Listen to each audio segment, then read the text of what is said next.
This is the gathering of stakeholders within the agriculture value chain, with the National Fertilizer Policy on SAP focus. This program was preceded by numerous other engagements, such as the ECOWAS Council of Ministers, who in 2012 enacted the regulation relating to fertilizer quality control in all the 15 ECOWAS member states.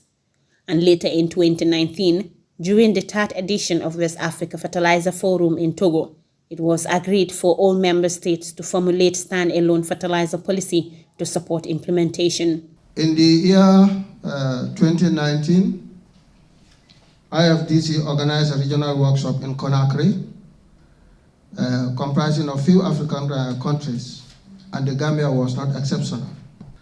From that workshop, recommendations were made, and few of the recommendations that we were actually working on from that time up to now, that is to develop a fertilizer policy.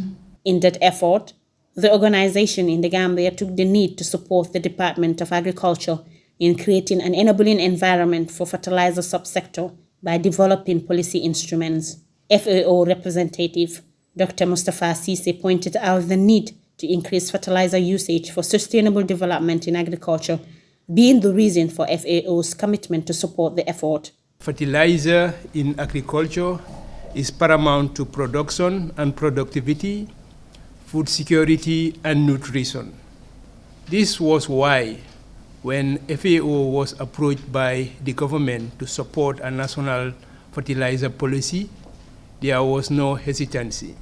The agriculture sector in much of Africa, including the Gambia, continues to be characterized by low fertilizer use and ultimately low crop yields. Mr. Sise reiterated FAO's support to the Gambian government in its stride to food security, extending gratitude to the government for the enabling environment provided for the organization's operations in the country.